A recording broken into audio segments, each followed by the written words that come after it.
और आइए बात कर लेते हैं संसद के सियासी संग्राम की। जी हां, संसद के बजट सत्र के दूसरे चरण के दूसरे दिन दोनों ही सदनों में जुदा जुदा तस्वीरें नजर आईं। लोकसभा में सत्ता पक्ष राहुल गांधी से माफी की मांग पर अड़ा रहा और हंगामा इस कदर हुआ कि पूरा दिन बर्बाद हो गया। लेकिन ठीक इसके उलट राज्यसभा में खूब ठहाके गूंजे। पार्टी लाइन को पीछे छोड़ तमाम दलों के सदस्यों ने ऑस्कर जीतने वाली टीमों को बधाई दी।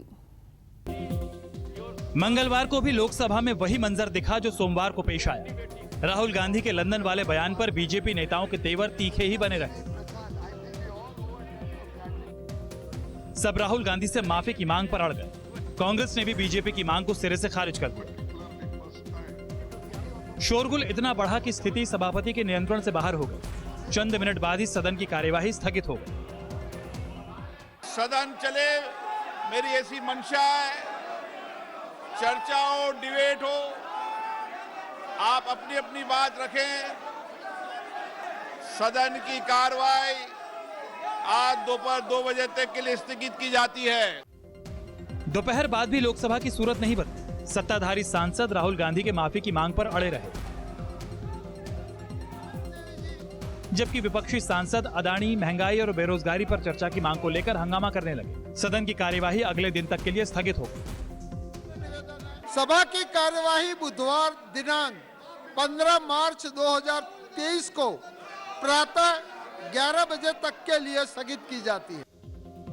लोकसभा चल नहीं पाई। सांसदों, मंत्रियों की टोली सदन के बाहर आई। सब अपनी अपनी मांग पर अड़े रहे। पार्टी के स्टैंड के साथ मजबूती से खड़े रहे। राहुल गांधी जी की बात सही या गलत, ये तय करने के, फैसला करने के, निर्णय करने की अधिकार सत्तारूढ़ पार्टी के नहीं है। सदन में चर्चा हो, वो भी उसका बात रखे, हम अपना बात रखें, तब ना निर्णय होगा, तब ना फैसला होगी। देश को तोड़ना, देश को बदनाम करना, सैनिकों को अपमानित करना, संसद का अपमान करना, संसद यानी कि पूरे पार्लियामेंट के दोनों सदनों का अपमान करना और झूठ बोलना, ये आदत सी बन गई है। राहुल जी झूठ फैलाना बंद करें, देश को अपमानित करना बंद करें और जो संसद के खिलाफ झूठ बोला है उस पर आकर सदन से माफी मांगे। इस चीज के लिए माफी चाहिए। आप देखिए, जो सरकार कह रहे हैं कि राहुल गांधी ने कहा, उन्होंने नहीं कहा। कैसे भाजपा कह सकते हैं कि राहुल गांधी ने विदेशी ताकतों को हमारे देश में आने को स्वीकार किया? ये बिल्कुल सही नहीं है। वो कभी नहीं मांगा कि कोई भी विदेशी देश इस सरकार को पहुंच जाए, इस देश में पहुंच जाए और हमारे काम करे, कभी नहीं कहा। बाहर में जाकर के अगर भारत के अंदर बाहर में कोई कहे कि न्यायालय किसी के कब्जे में है, तो ये देश का अपमान कौन बर्दाश्त करेगा। राज्यसभा में भी कांग्रेस ने सदन के नेता और केंद्रीय मंत्री पीयूष गोयल के खिलाफ विशेषाधिकार हनन का प्रस्ताव पेश किया। इस इल्जाम के साथ कि गोयल ने राज्यसभा में राहुल गांधी के बयान के लिए माफी की मांग क्यों की।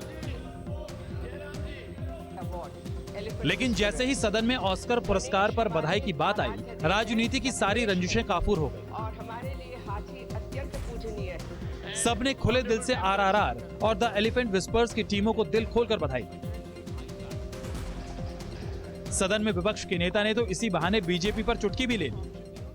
Elephant Whispers has been made by 2 women of eminence. Okay. It's about gender.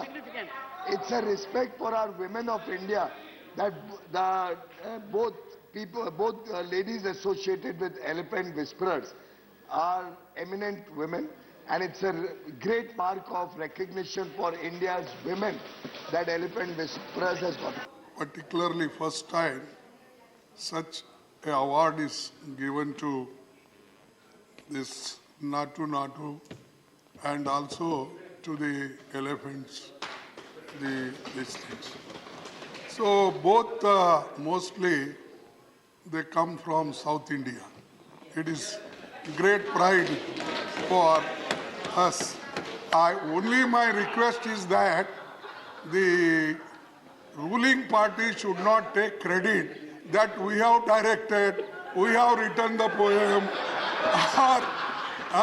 or Modi ji has directed this film. I'm so happy and I'm so glad that we are discussing the most important ambassadors of this country, and they are the film folks. Does not matter whether they're from north, east, south, west. They are Indians. I stand here with pride and with dignity for my film fraternity who have represented this country number of times, have won number of awards, and starting from Satyajit Ray onwards. Jaya Bachchan जब सदन में नाटू नाटू को Oscar award मिलने पर बधाई दे रही थी, तभी सदन में किसी सदस्य ने टोका टोकी कर दी। जया बच्चन भड़क उठी। आखिरकार सभापति को हस्तक्षेप करना पड़ा। सर, ये क्रॉनिक डिजीज होती जा रही है। ये देखिए, आवाज हमारे पास भी है, हम भी बोल सकते हैं, मगर जब कोई सभ्यता की बात होती है तो असभ्य व्यवहार मत करिए। मैम, आपकी आवाज नहीं है, आपकी बुलंद आवाज है। नहीं, वही मैं कह रही हूँ sir. You have the distinction to belong to a family that has a terrific DNA for creativity in film industry. सत्ता पक्ष से विपक्ष तक तमाम सांसदों ने पार्टी लाइन को किनारे रख फिल्म RRR और द एलिफेंट विस्पर्स की टीमों को ऑस्कर पुरस्कार जीतने की बधाई दी। देश के लिए गौरव का पल बताया।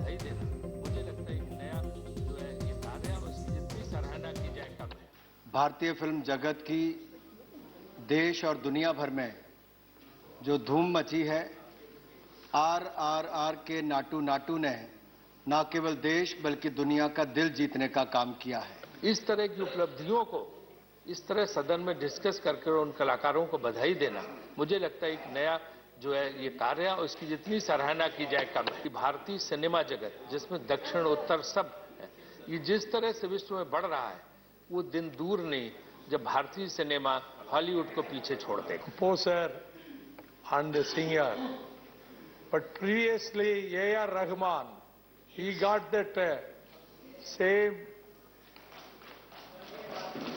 Vande Mataram. Jai Ho.